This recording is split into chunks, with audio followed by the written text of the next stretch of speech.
Paul Solomon believed in an ideal of a teacher, healer, priest, and Dr. Edward Kessler fits the model. I went to Dr. Kessler on the recommendation of several friends who had heart problems I had, and Annette is one of them. And I had gone the traditional route, and I felt pretty lousy. And I didn't have much hope that anything would really make a difference and make me feel well again. But I went to Dr. Kessler and was pleasantly surprised. I encountered in Dr. Kessler a caring, wise, knowledgeable man who treats the whole person, a true healer.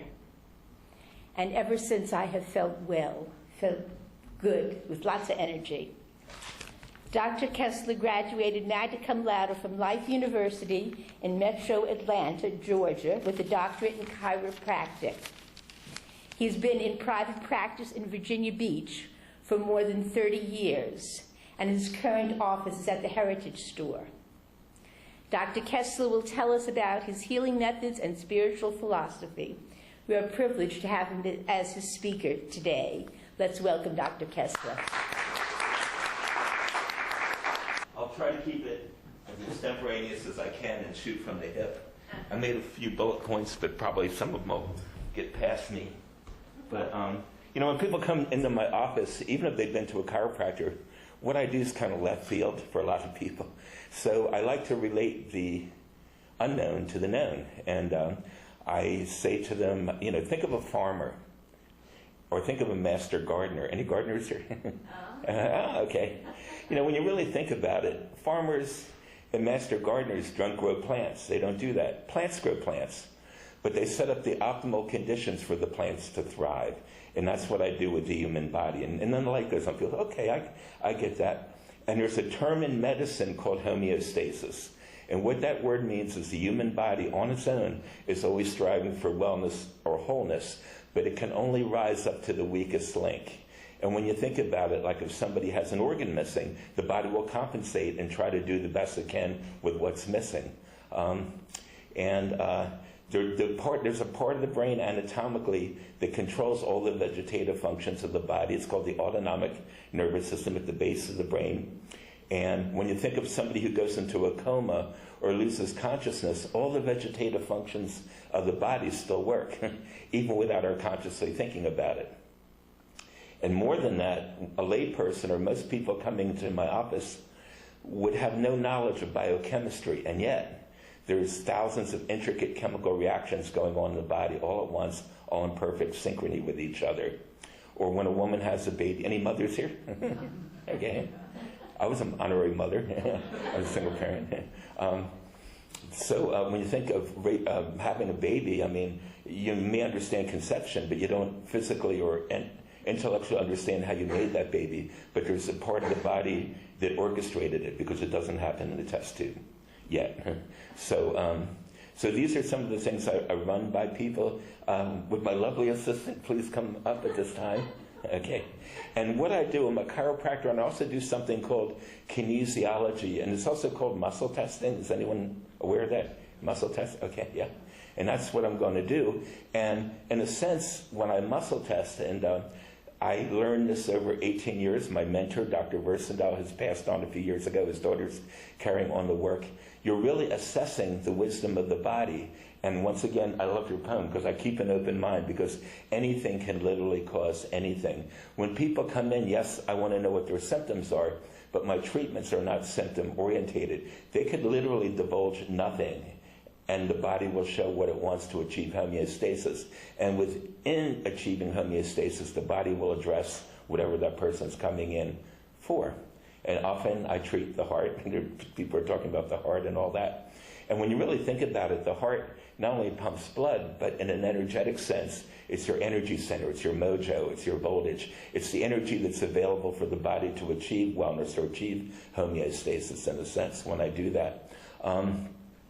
Some other terms I like to put out there too before they run away is that the treatments that I do for people, hopefully, are what's called, in the terms etiology. Palliative means you're treating symptoms. Palliative means you're merely treating the manifestations of a health problem and not necessarily correcting the physiology. That's why, you may be on a drug for the rest of your life. And yes, they can be life-saving. My life has been saved by Western medicine twice. But etiology means the true cause. In other words, where's the problem truly emanating from? And when I test somebody, literally the body may take me to a part of the body that's very distal and very, you wouldn't think that part of the body would have anything to do with that person's health, particularly when we work with people's feet. My mentor always said, check the feet. Over half people's health problems start there because there's a lot of energy meridians that pass through the feet. Also, too, I'm going to do a little muscle testing here in a minute. And is anyone familiar with Ayurvedic medicine, Indian medicine, Chinese medicine, and all that too? Well, from the get-go with those thousands of years ago, they not only acknowledged the physical body, but they acknowledged an energy body as well, or pre-physical. You call it the aura, the etheric field, whatever you want to call it. In recent times, the National Institute of Health coined a term called biofield for all those subtle energy medicines and all that. So it's recognized, and with the advent of acupuncture, we now have instruments that are sensitive enough to quantify and verify these subtle energies in the body. And the beauty of energy medicine, too, is that organs and systems become weak energetically way before they become weak physically. So a lot of times you're picking up on a person's health problem before it's even a bleep on the medical radar. And that's kind of a beautiful thing. You can intervene, often too, and even when as a matter of fact, I was in the hospital last year with diabetes, and through natural means, I no longer have it. But there was probably points along the way before I was diagnosed with and had high blood sugars and all that too. So okay, once again, it's getting away from me. But let me start with, we only have a half hour, so I'm going to do a little testing as I would in my office. There's many different avenues in the body. I'm going to do one that's very simple. It was started by a gentleman named Dr. D.D. Palmer, who reinvented or rediscovered chiropractic over 100 years ago. And here it is. So Nanette's going to put her outstretched arm out to her side. And when I muscle test, it's not like I'm testing the total strength of the muscle. My teacher who taught me this said it's more like playing the piano, a very light, gentle touch, and her arm resists me. And then there's different reflex points on the surface of the body that represent the different organs and systems in the body. Not that it's acupuncture, but kind of akin to that idea.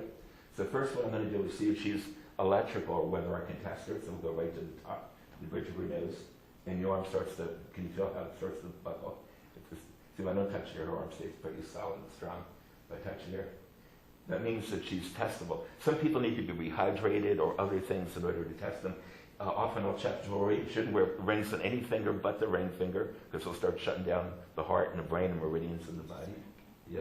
Okay, well, let's see. You can test jewelry. It stays. Ring.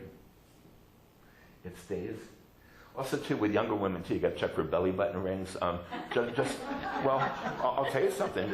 I had a lady come in when I was a little newer at this work. In her early 20s, she had 2 miscarriages, and she's starting to develop the butterfly rash of lupus and all that. And what I noticed right from the get-go, she had 2 toe rings on that were shutting down her spleen. Your spleen makes your blood. She was anemic from that. And she got them as a birthday present the year before. So I took the rings, that's all I did for her. I took those off, and I understood. She called me back to let me know she had a boy. Her and her husband had a baby boy and all that. So, yeah. So, let's see if you can have a baby boy. I'm going to embarrass you. You're gracious enough to come up here. Okay, so she's electrical. So even if, of course, when people come in, they fill out, they'll fill out what's going on with them. We do a little consultation. This is called the emotional or stress reflex. She's strong there. Now, she may have things that need to be helped there, but that's not a priority to the body. That's not a 911. Right here, below the ball of the right shoulder, this represents nutritional reflex. We get a little weakness there. And this is for structures or chiropractic or balancing the feet. Strong there, it goes a little weak right in there. So how I know what protocols to use, we can count it. Most of these reflexes should score at a 10, and I just gently pulse on the arm. 1, 2, 3, 4, 5. Drops into 5. That's pretty much how bad it is, or the status of it. And when I count by 10s, it'll tell us what organ or system wants nutritional help, according to the body, according to the autonomic nervous system. 10, 20, 30, 40, 50. So let's see, belt, triad. So 50 is one of 4 organs usually. Does your spleen one help? Does the spleen makes blood? Does the stomach one help? No. Does the liver one help? Goes weak on the liver. Your liver would like a little help. Okay. And healthy liver should be a 10. The liver really wants help. Okay. 1, 2, 3, 4, 5. It drops into 5. So some of this too I can use intention. In other words, generating intention or thought and ask the body, does the liver want to be detoxed? That's something called cleanse or calm. This is noted that. Does the liver want trace minerals? The liver has a lot of enzymes in it, and trace minerals allow enzymes to work at body temperature. So does the body want something called circuit tonic? And that's the S. They're strong. How many? 0, 1, 2, 3 a day. So I'm using intention here. For how long? For days, weeks, drops in weeks. 1, 2, 3, 4, 5, 6, 7, 8 weeks. And if we do that, when I rub down, we're putting energy in, we're pretending to the liver that we're doing that protocol. And then the liver becomes 1, 2, 3, 4, 5, 6, 7, 8, 9, 10. What's interesting, when I check somebody, yes, the liver is calling for nutrition, but very often when I recommend a protocol, and because this is the holistic system, the whole body wants that nutrition. Trace minerals are needed by anywhere in the body where there's what's called epithelial tissue, the lining of the bladder, the vaginal tract, the lining of your lungs, a lot of sinus problems and all that. When you're low in trace minerals, sinuses become trigger happy to environmental allergies. So let's check our sinuses just for the heck of it. Okay. Got to be a little bit of a detective here. This is frontal sinuses. And most of these organs, when they're healthy, or in homeostasis, should score to 10. 1, 2, 3, 4. And as I'm pushing down the arm, there's a resistance. And on a particular number that I get to, you'll feel the resistance drop. And that's the number that, or the status of that particular area you're checking. 1, 2, 3, 4, 5. Right around 5, the arm starts to go weak. I'll do that again. 1, 2, 3, 4, 5. We get a 5 there. And then here, I'm probably making your arm go tired. 1, maxillary sinuses. 1, 2, 3, 4, 5. So if we were to give you circuit tonic for your liver, which showed up initially, what happens to the sinuses? 1, 2, 3, 4, 5, 6, 7, 8, 9, 10. Okay, I'll let you rest. But really what it is that the body in its wisdom, whatever you're checking it for, that one protocol that where your body wants to enter will cascade into many different benefits for the body. It understands that. In other words, if you intervene here, what that outcome will be. Put your hand over your heart. Let's check your heart. And the heart should be at 12. 1, 2, 3, 4, 5, 6, 7, 8, 9, 10, 11, 12, 13, 14, 15, 16. A high number on the heart above a 12 usually means that the kidney or bladder would like a help, or there's an imbalance with electrolytes because the heart is an electrochemical thing. So if we were to give you circuit tonic, which you're calling for, the heart will become 1, 2, 3, 4, 5, 6, 7, 8, 9, 10, 11, right back to a perfect 12 score. My game is like golf. Any golfers here? Think of golf. Golf is one of the few sports that the lower your score you win, not the higher the score. If you can get it done in the fewest number of strokes. Because I'm aware that most of my patients, if you went to their kitchen cabinet, they got a whole apothecary going on in there. And I don't want to give them another basket full of stuff, you know. I try to keep the list very short and very simple. So these are ways to enter. I'm just giving you a little, there's more to it than this, more reflexes to check, but just a little sample. Yeah, I'm going to get into some of my goodies here. My claim to fame. Is anyone familiar with the Keurig pendant? The little pendant that you wear for EMF protection? That was developed by Dr. Tiller, and that same gentleman developed this. The Keurig pendant is a passive device. There's no batteries in it. It's like a shield. It's like an energetic shield. This was developed by Dr. Tiller at Stanford University.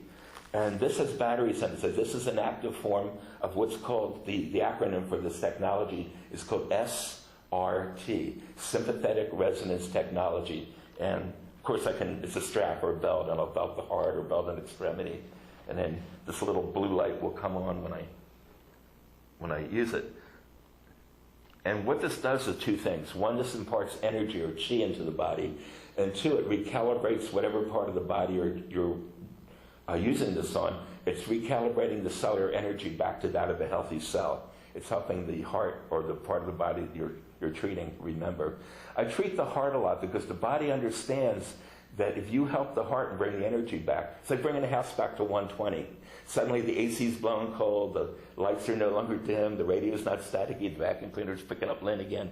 And the body's the same way. When you bring the heart energy back to a normal score, the body will use that chi or energy to start pulling the body back together, and that's what homeostasis is. I use this quite a bit. I have a lady that had a sequelae from MS, weakness in the left side of her body, 2 days ago, and she was here for an ARE conference. She was here this weekend, and she's already doing better just from one treatment. It blew her mind. She's coming back all the way from Stanton. It really works.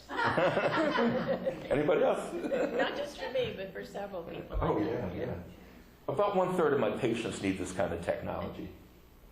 Then, I talked about the feet a little bit when I started. Some people need to have their feet balanced with something called orthotics. If you're looking at orthotics, wherever you get them from, don't get the hard plastic things. If you see a kinematic radiological study of the foot has a rotatory, it has motion to it. And if you have a hard orthotic, it's going to lock it down and not let it go through its normal gait cycle. These are made out of leather, and these will conduct Hertzian energy out of the earth. And good stuff. This is made by a company in Roanoke, Virginia, run by chiropractors, and it's called Foot Levelers. And some people need these, and just like my teacher said, when you start balancing the feet, a whole host of things on the back end disappear. You don't have to treat them. If you don't balance the feet, these people are hooked on your protocols and supplements for their whole life.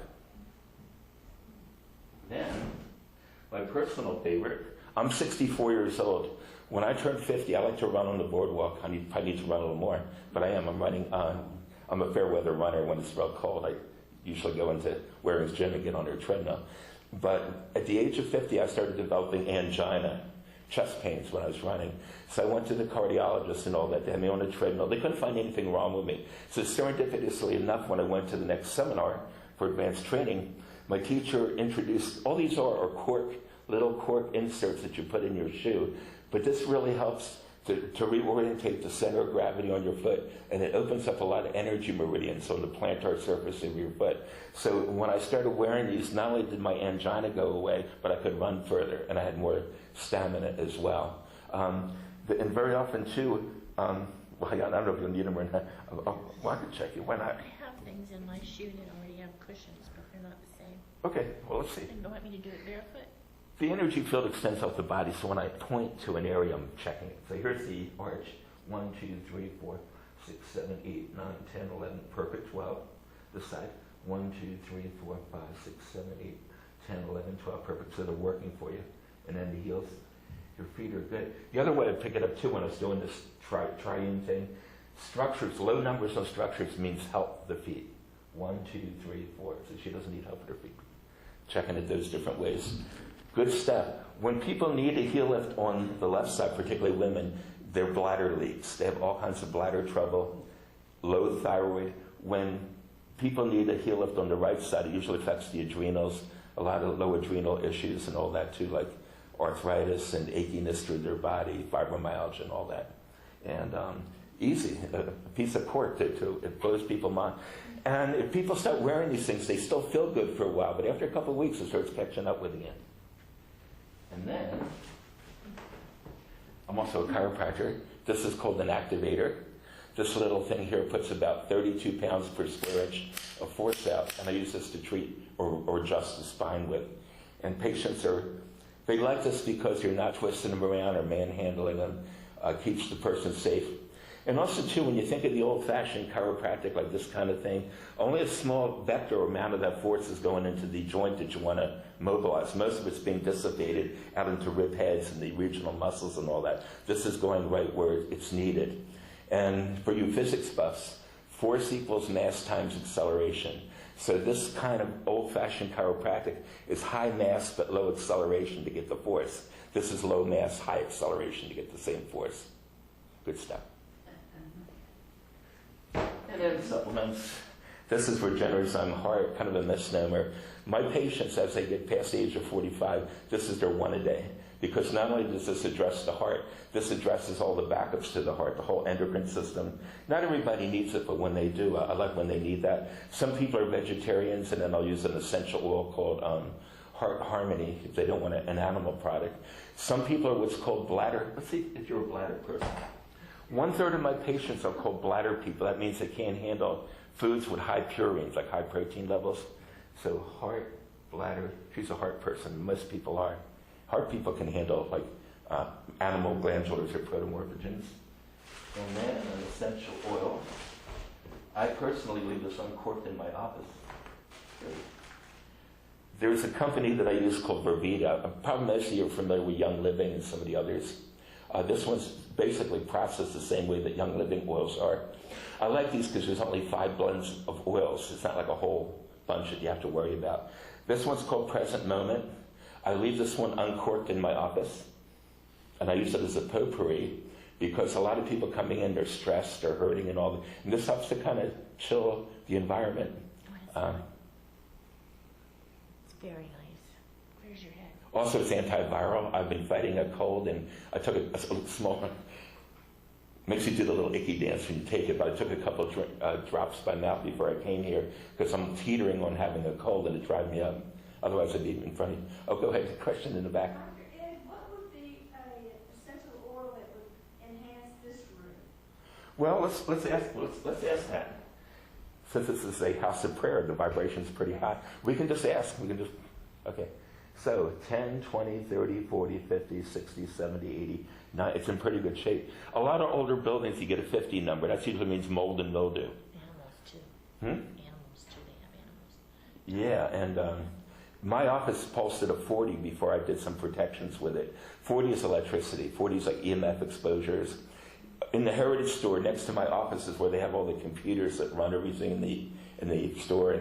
And you walk in there, and if I didn't have surge protectors and different things, you'd walk in, you feel this icky, staticky, vibrational energy that's a 40 number. 40 number 2 on the human body usually is injury or trauma to the body. Getting back to checking the heart, when I pick up a 4 number or 40 number on the heart, usually it means that they have a broken heart, that recently they had some kind of trauma or upset. A lot of times the patients will cry in front because they know that they've been through, and you can pull them out of that quickly. You can start bringing them back out of those kind of numbers or frequencies. How much time we have? 10 minutes. About 10 minutes? Wow. Oh, I'll open it up to questions. No, I don't know how a beamer works.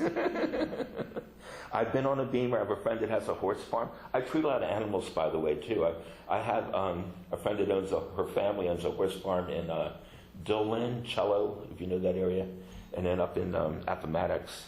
And horses do great. I treat a lot of, it makes you realize, too, that oils are not dose dependent, because I always think to myself, how can a 1,600-pound animal respond to a couple drops of essential oils? And usually the placement point on a horse is right where their butt meets their tail. They don't like the oils anywhere near their face because oils are very aromatic and they don't like that. Or right in their saddle area.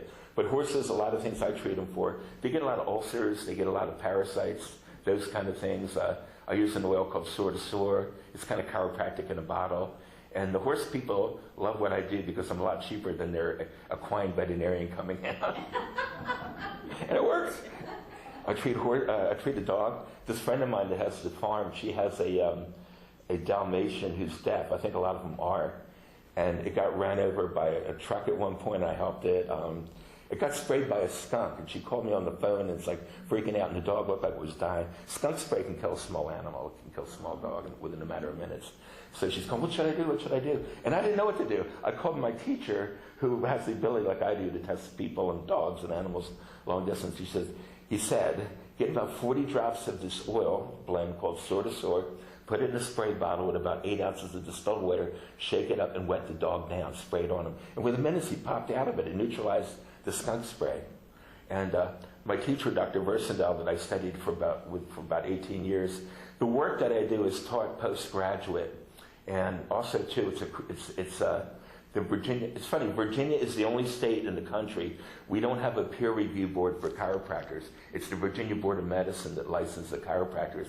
And the Virginia Board of Medicine acknowledges this work, CRA, for CEU credit hours, in other words, for this type of thing. I don't know where I was going with that, but I know my teacher and all that too. On any given seminar, very often for 45 minutes to an hour, he would donate that time in his seminar to how to treat pets and animals, and how to tune into them. Essential oils are great. They work quickly. It's hard to get a cat or a dog to swallow a pill, as you know. But if you just put a little bit where they can't. I have a friend that works at the Heritage Story. He's one of the psychics there, and his a young cat had a tumor on his rectum, so we used an oil called Immune Harmony. After a week, it totally went away. It totally gone. So they work quick, they work well. Oils are like the blood of a plant. If you use the herbal or vegetative portion of a plant, they have a certain power or frequencies. Oils are like higher octaves of that. It takes a lot less to get the job done when I use that. Any other questions or anything that I can answer for you? But this is tapping into the wisdom of the body, as I indicated when you do this. And really what I'm doing, once again, Western medicine is about diagnosis and disease. My gig is about health and physiology, bringing the body back into that state. Western medicine's strength is crisis intervention. When I had diabetes and my blood sugar was 450, I felt like dead man walking. I would have went into a diabetic coma had I not had intervention over at Virginia Beach General Hospital.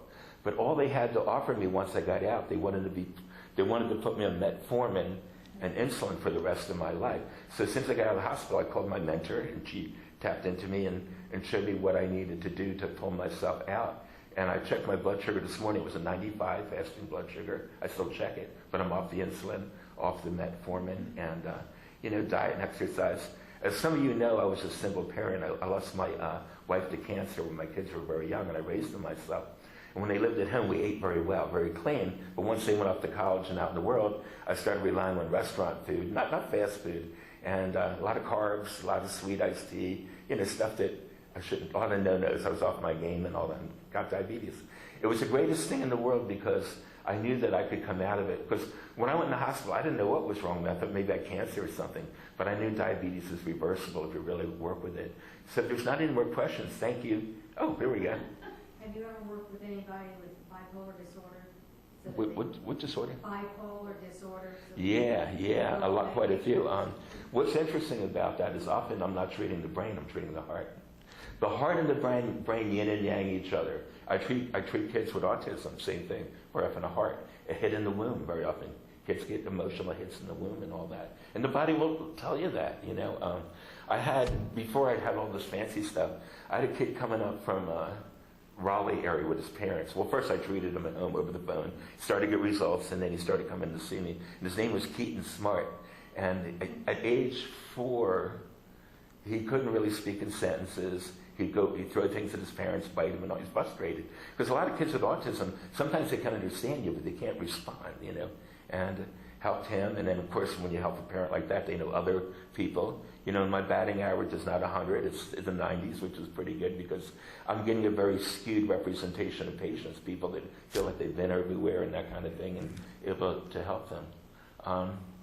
Going once, going twice. Thank you.